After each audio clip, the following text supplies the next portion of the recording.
Connecting community through business, building relationships, and building Waterloo Region. 570 News proudly presents Business to Business. Here's your host, Glenn Pelletier.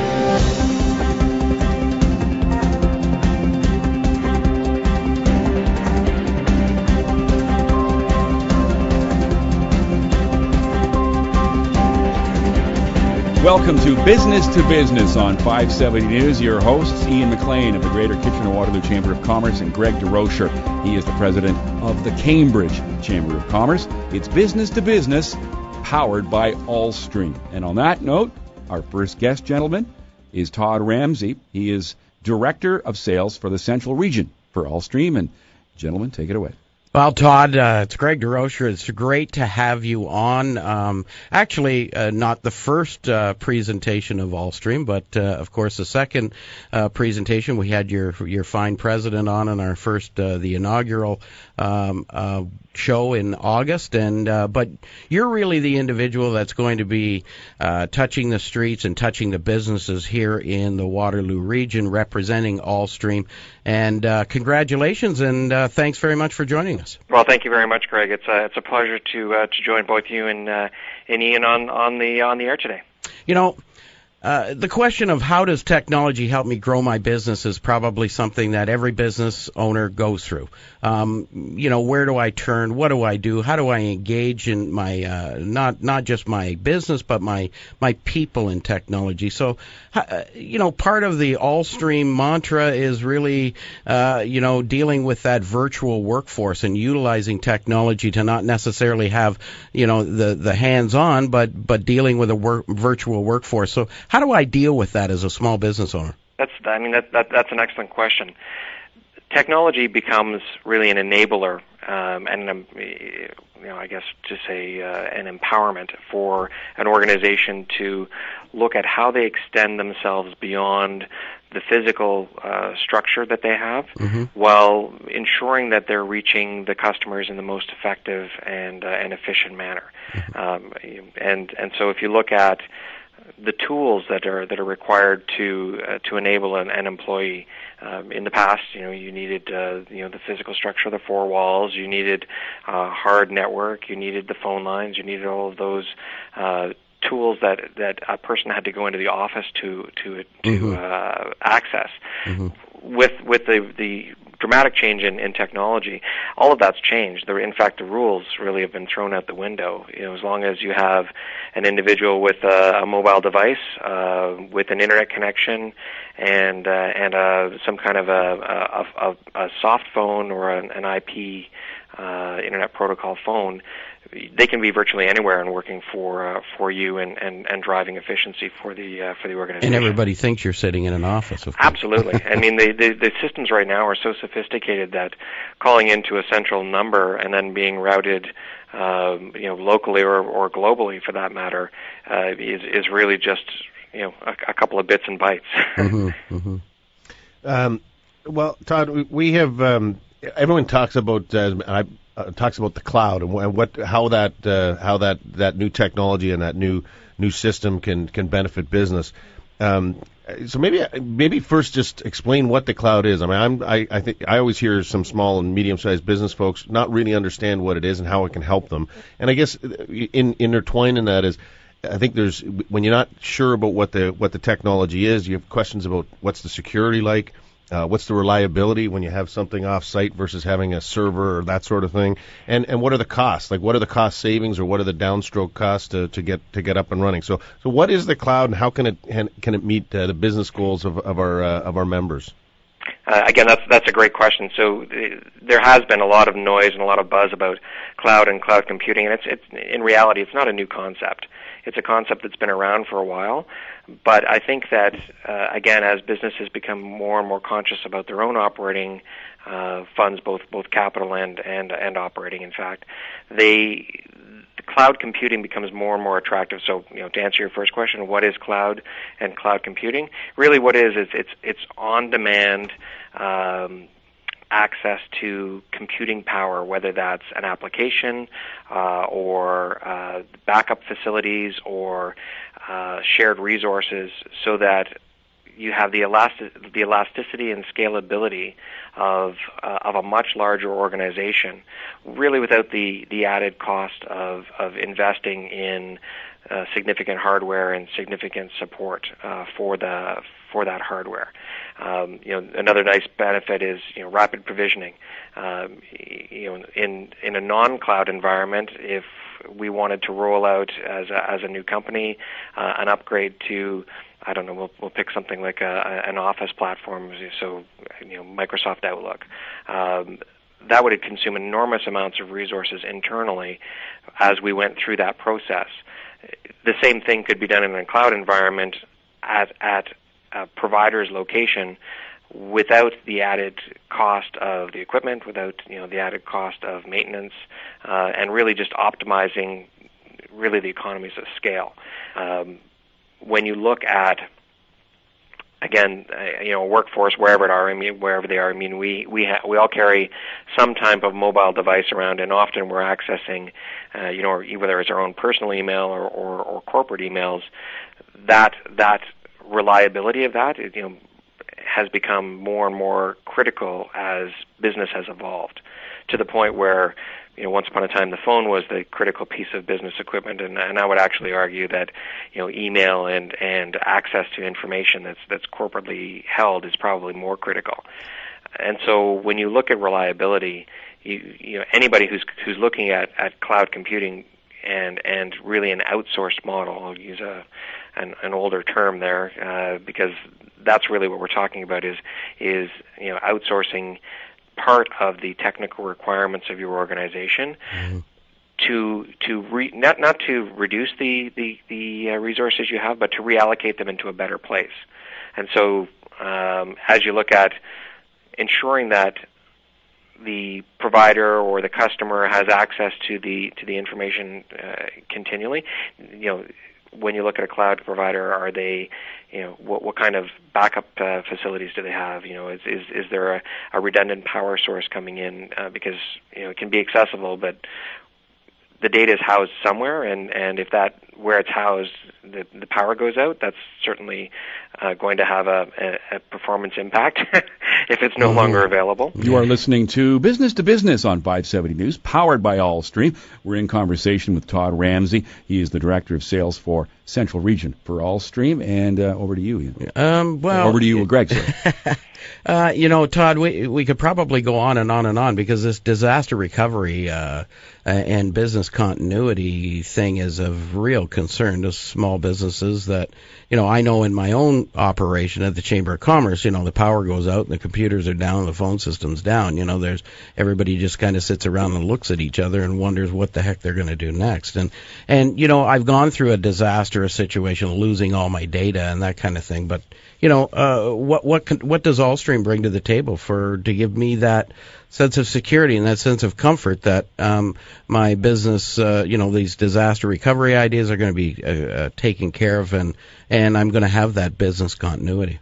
I think that's a great question, and the answer, we could talk for hours on that particular topic alone, but the way in which we've approached disaster recovery, business continuity, is to take a very close look at the needs of the customer, and not just today's needs, but what are your needs in the next 3 years, 5 years, and beyond?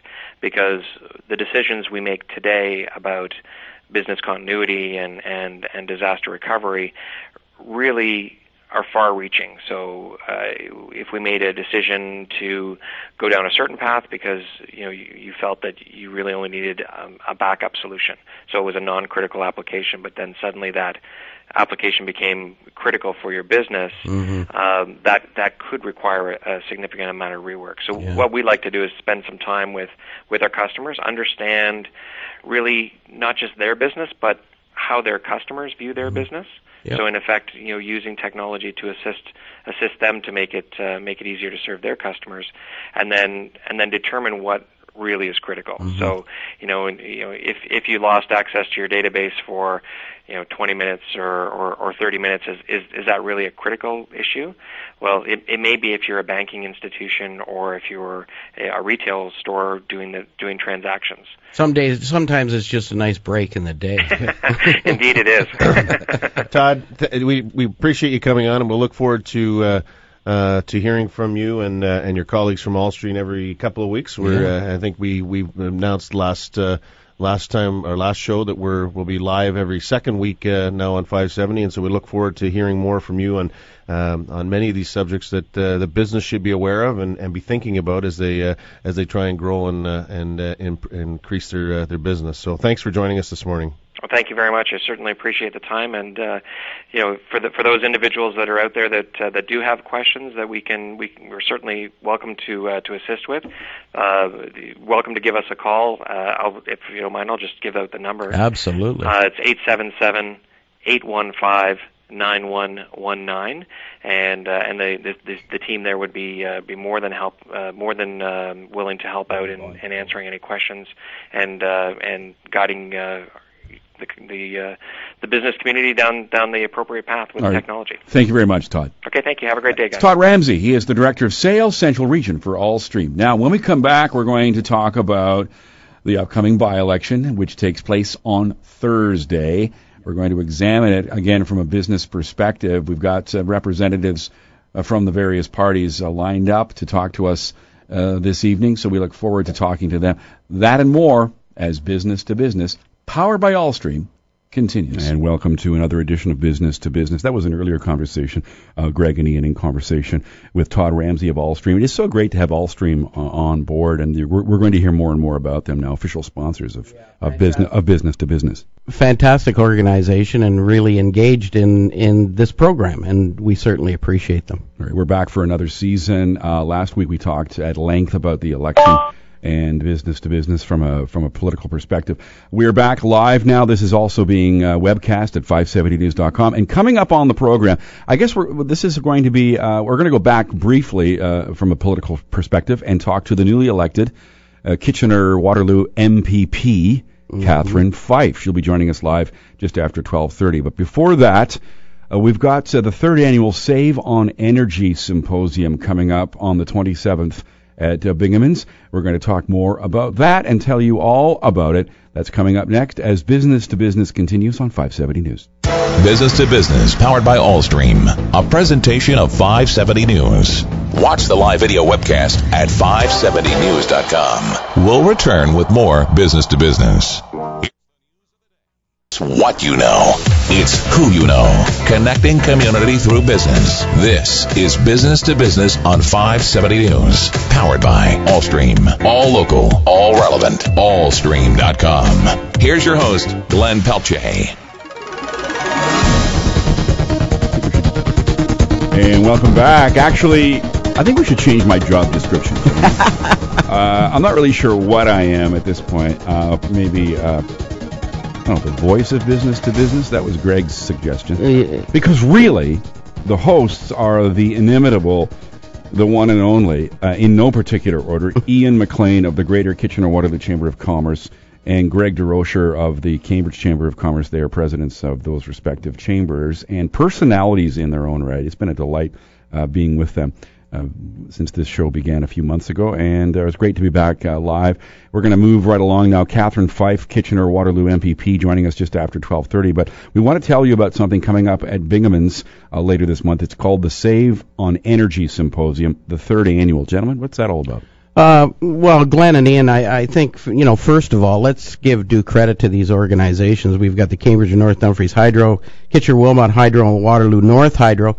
These organizations have really come to the plate in support of business. We had these three organizations support our LeaderCast event last spring in May, and we're going to be having now a symposium come forward that they're putting on in support of business. And let's face it, we all know. Ian, you run your own business, basically, the Greater KW Chamber of Commerce. I do. Hydro expenses and energy costs are particularly interesting come budget time when we're trying to forecast what it's going to cost us. And there are some really easy fixes that all businesses, every organization, even in your home, that you can, put to practice that can certainly save on the bottom line. These are things we have to have. I don't know, Ian, obviously you go into work if the lights aren't working, if the hydro's not on, if your computer's not on. We sit there twiddling our thumbs waiting for something to happen. So these are critical elements of our business. Yeah, it's a great program that they put on. So the third annual Save on Energy symposium, and we at the Greater KW Chamber have gone through some of the energy audits and those sorts of things, just because it is such a huge part of a cost of doing business, and that's for an office environment. Mm-hmm. But what's really interesting about this symposium, there's 6 sessions. And by the way, we should tell people that's free, and we'll do this right now. Go to www.saveonenergysymposium.ca. It's free registration. Encourage any small, medium, or large size business to go online and register. It's at Binghamton's, September the 27th from 8:30 to 3. And these free sessions are really helpful. I mean, one, just the 6 of them that they have, one is on LED lighting and how that can save you on your energy consumption. Really, this is about reducing your energy consumption, which obviously reduces your cost. There's a whole section on green initiatives, on how to green your business, energy audits, why to take advantage of those, how that they can save you money.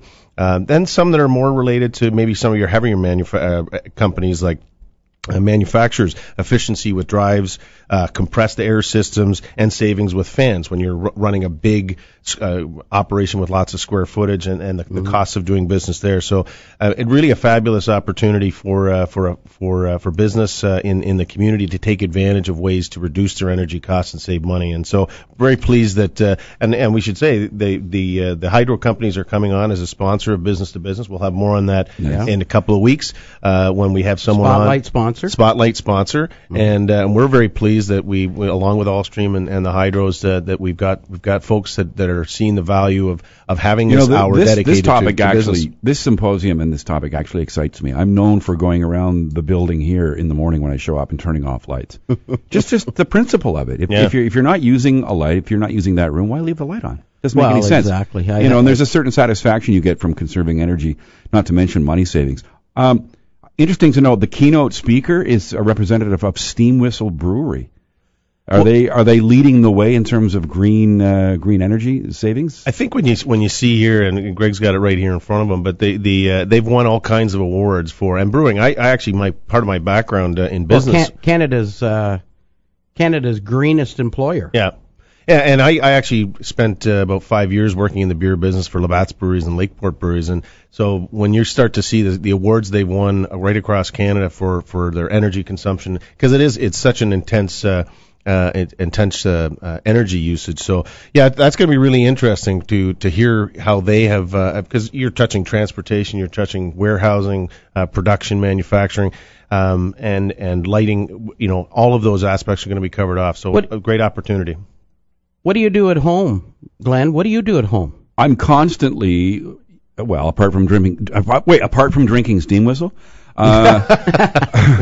constantly turning off lights, just for the sake of it. I just like the idea of it. I don't think of the cost saving. I just think there's a principle involved. I recently had a little construction project in my life, and we actually installed 64 LED lights. Very expensive to install the lighting, but the result was unbelievable. It was less than a third of the consumption. So it's almost immeasurable. You could look at that long-term investment, but the long-term return on reducing that energy for something as simple as changing your lighting configuration or even light bulbs to an LED light and we're talking in that instance of a residential savings. I mean, the symposium primarily will deal with the commercial aspect, and think of the dollars that are going to be saved. Well, getting to know how to reduce your energy consumption and thereby save is one thing, but there's all kinds of programs that the province and the federal government has for business to make to take advantage of these programs and save or get investments for, as you described, for the downstroke, because it is expensive to put some of these things in place, but the payoff is there, and we know it's the right thing to do for the environment and for reducing our energy we have one industry in Cambridge that is really proactive in doing this, has done some speaking at symposiums like this. I believe he actually was featured keynote speaker last year.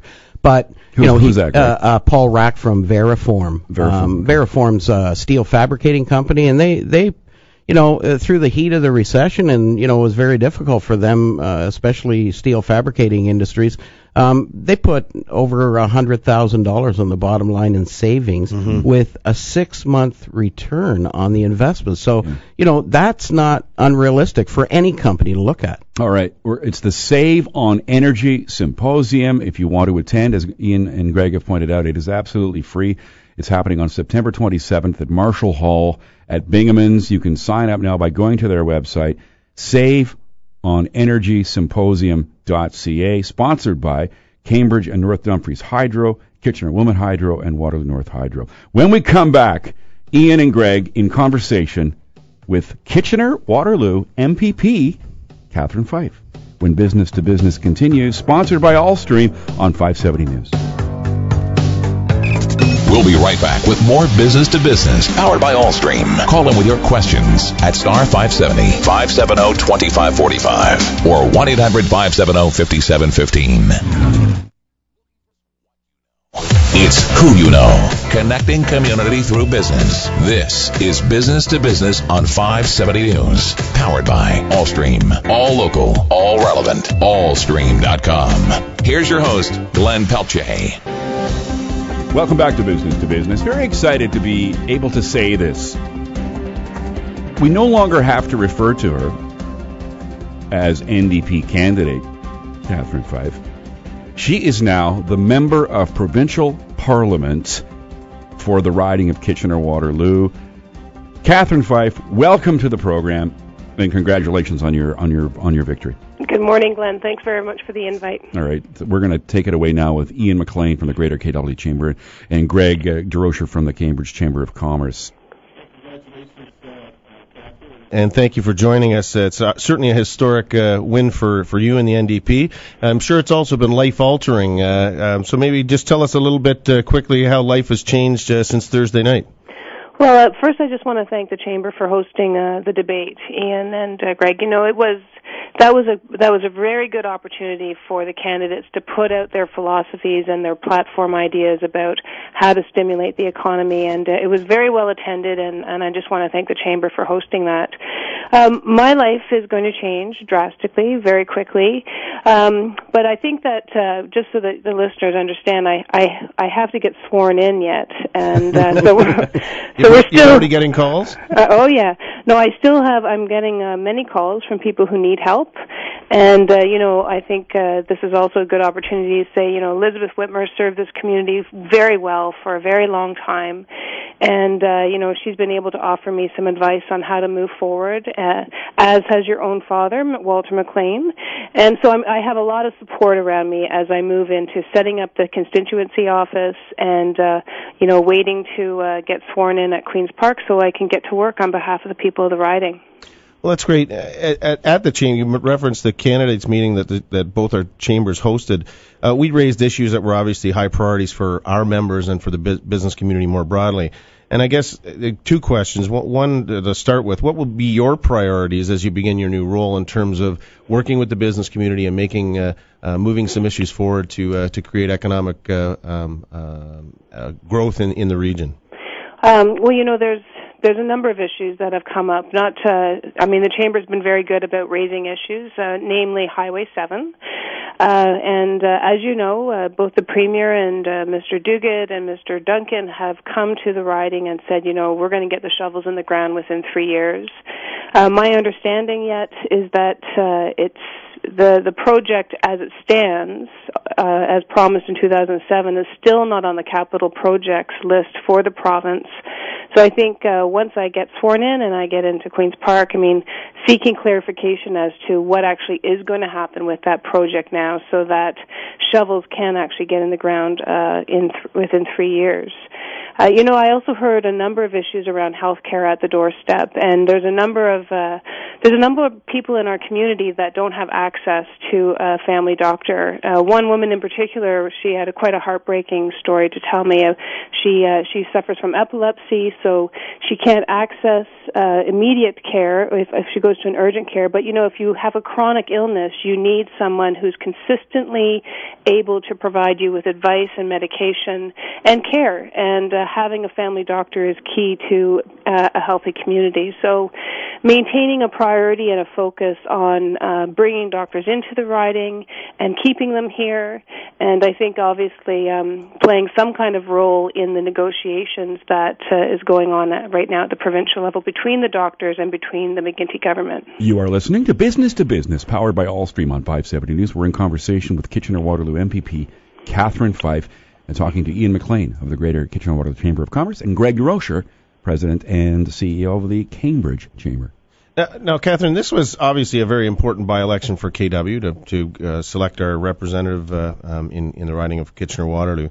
But it also has, I think you've referenced just previously, it has province-wide implications. So what do you think your victory personally and that of the NDP says about the provincial scene? From a provincial perspective, what I know to be true is that the people of this riding want a minority government to work, and they believe that a minority government can work in the best interest of the province and of course this riding. And I think that at the end of the day, people want their politicians, their elected representatives, just to leave the party politicking to the side and just get down to work and working together. And that's one of the things that actually resonated very well at the door, Ian, is that people like the fact that Andrea Horvath and the NDP caucus during the last budget session went out to the people, got some feedback, and then took the priorities of ordinary Ontarians and infused that into the budget discussion, and I think to the betterment of the province. So that's one of the issues that can play itself out provincially in a minority setting, is that voices can be heard, and agenda items that normally a majority government might be dismissive of can come into play, like Highway 7, like the doctor shortage, for instance. For me personally, it's I've served the community for 9 years. It's validated the kind of work that I've tried to accomplish and the kind of leader that I want to be. And I've said this many times during the campaign, that this community has educated me about the kind of leadership they value. Clearly, Elizabeth Whitmer set the bar very high, and they want a strong advocate and champion to work for them at Queen's Park. And those are my personal goals for sure. Catherine, congratulations from Cambridge as well. Thank you, Greg. I'm particularly excited to get the opportunity to talk to a new elected member. Now, I know you've got a tremendous amount of background and experience of being, in the political arena to some degree, but I think, I guess the frustration level that I always see sitting on my side of the fence and looking to your side of the fence now is that the basic foundation and the basic principles on why we have elected individuals from our communities has kind of been put on the back burner to some degree from most politicians. Mm-hmm. The principal objective is the fiduciary responsibility to ensure that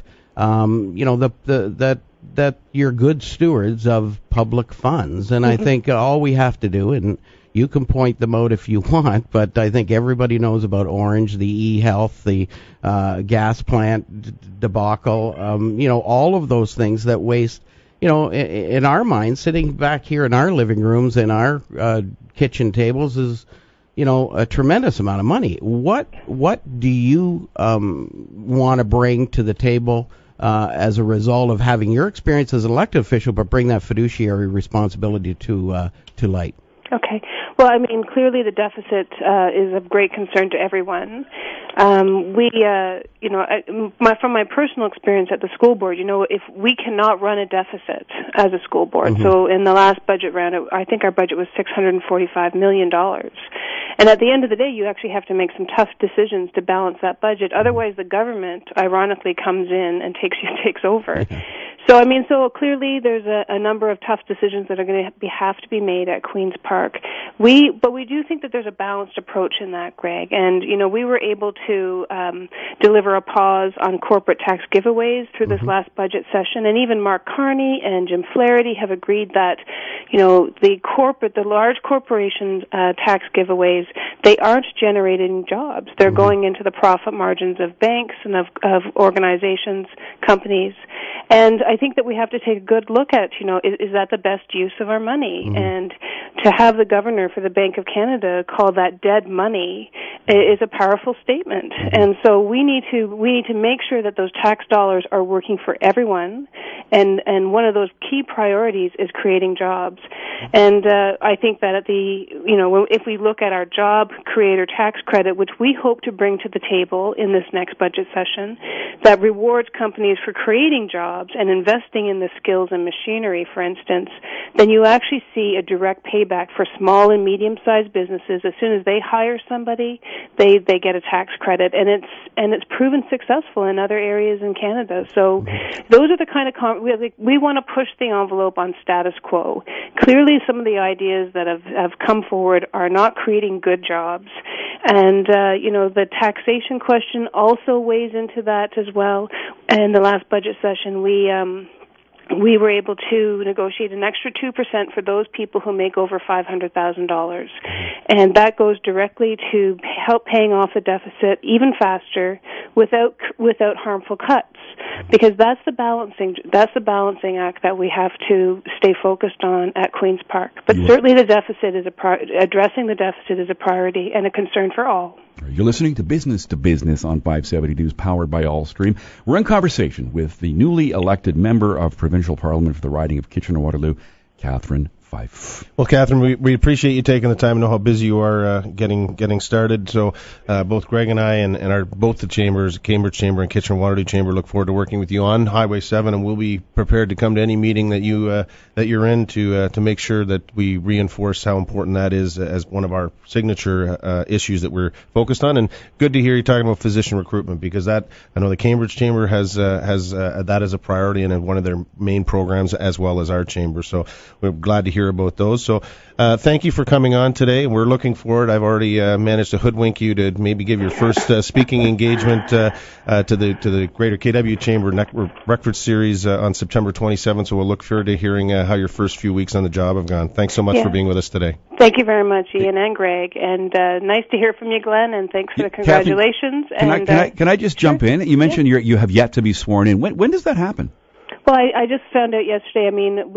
There's a process where my name and the successful candidate in Vaughan, it has to go in the Gazette, which is the official document for Queen's Park. It didn't make it this Saturday, so it'll be a next Saturday, and then we should hear from the clerk to find out a day when we get sworn in.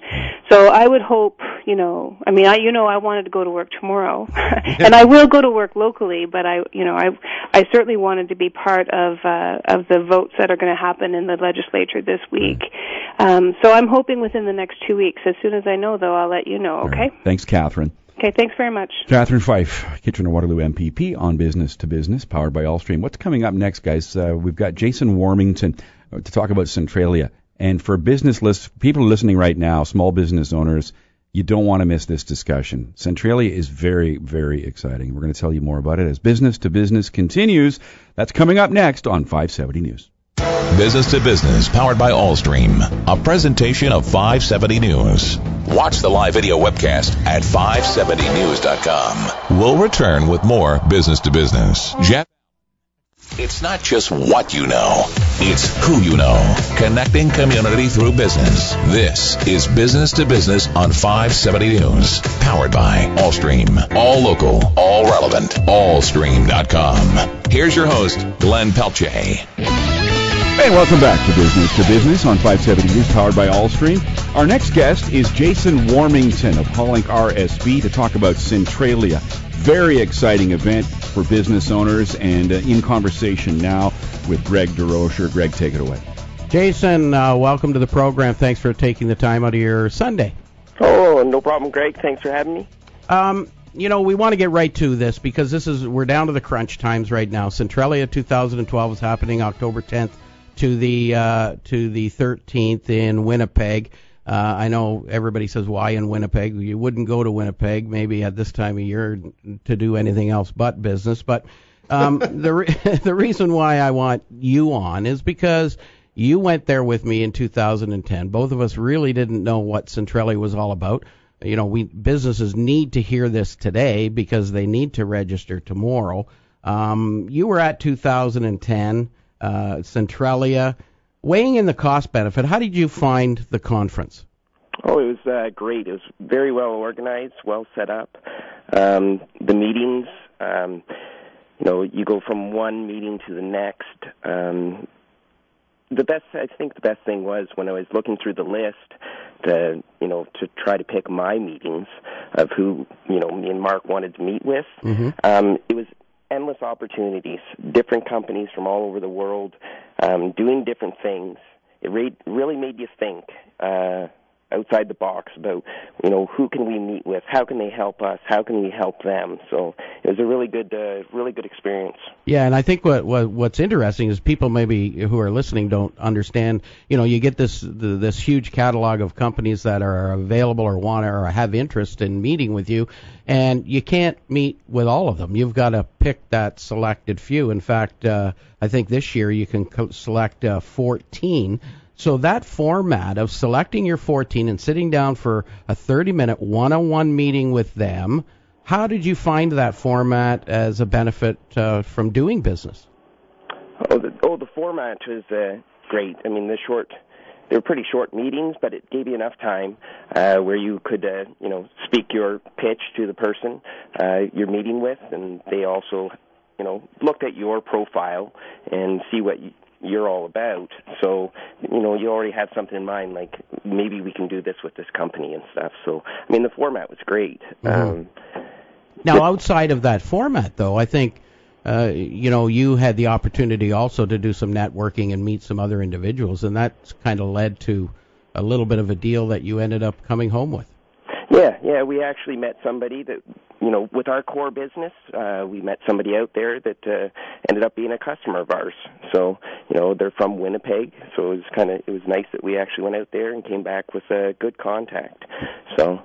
Yeah, I think and I think what's interesting, and I remember talking to Mark Hollink, actually the owner of Hollink RSB, was really interesting when, he said his real objective was to go there and look at what's available out in the marketplace to bring here, and that, he'd, been through the other conferences where you spend tens of thousands of dollars, and this is, a couple of $1,000s for a business to go out. The value is just immense. Mm-hmm. Yeah, for the cost. Mm-hmm. For how many people you get to meet out there, all in one place, it's so convenient, and it's just as far as the cost goes, it really makes sense. Yeah, I recall trying to catch up to you at one point, and you were rushing off to a meeting. And sorry, Greg, can't talk right now. We got to get to our meeting. So the format is incredible. It's very well organized. Like, they don't let you slip through the crack, and I think it's just I guess your advice to SMEs all over the region of Waterloo would be you got to throw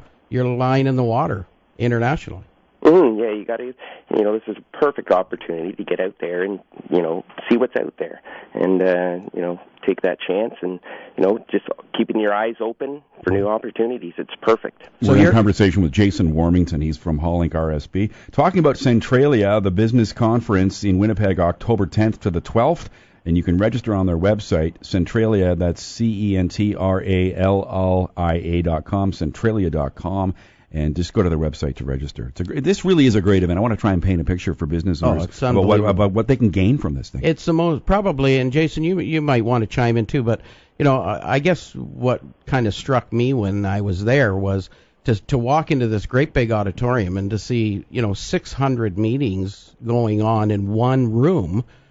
People trying to do business and trying to maximize that time. You got 30 minutes. You want to find out whether this is a good fit for you or whether whether your products or services can work in the scheme of things. Maybe, Greg, if you can just explain to people, so when they register, you do a matchmaking. So you say, I'm in such X, Y, and Z business, and there's businesses that are going to be there saying, I'm looking for someone to, whether it's making widgets or in whatever business you're in, and you actually make a connection where it's a warm lead. This isn't cold calling. It's not, this is, that you're going to end up with a face-to-face meeting, as you're just saying, 30 minutes, which is quick, but you've got someone that you've already got their attention.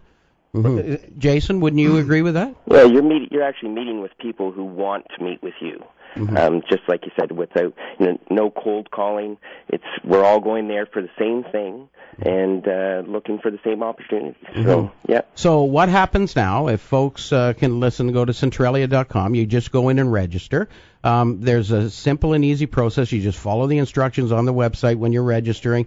It'll give you the code access where you can go in and fill out your profile. And then what happens is the software takes over, where it starts to match you up with other companies that are coming, and then you get a catalog, I guess, Jason. Is that correct? Yes, you do get a catalog, and you can do it online, but you do get a hard copy of it as well, so with all the different details of all the people going. Well, they've got until tomorrow to do this, Glenn. Okay, so get it done. Got to get it done. It's well worth the trip to Winnipeg. Absolutely. October 10th through 12th. Thank you so much, Jason. No, thanks for having me. Jason Wormington, Hollink RSP, talking about Centralia. We've got a minute to go, gentlemen. You've got the point of luncheon coming up with. We've got. We were very fortunate to have the president of the University of Waterloo, Faradam Hamalamdipar. So he's going to come and talk about the importance of the university, and it should be great to hear what's next for U of W and its importance to the region. So we're looking forward on September 18th. Go to our website and register. All right. Point of view luncheon is a great thing. It's about just 90 minutes over lunch. You can go there and listen to some great speakers. You had Mark Carney, for goodness sake, one time. Yeah. Greg, what do you got going on? We got a few spots left in our fall tournament, fall scramble. I'd invite you, Glenn, but I understand you don't know how to play golf. Well, word gets up pretty quickly. We've got that, and of course, our CYP, our Chamber Young Professionals program, is just heating up. So it'd be great to hear from young professionals as well. Thank you. All right. Thanks to producers Craig Ainsworth and Catherine Drake. You've been listening to Business, powered by Allstream on 570 News.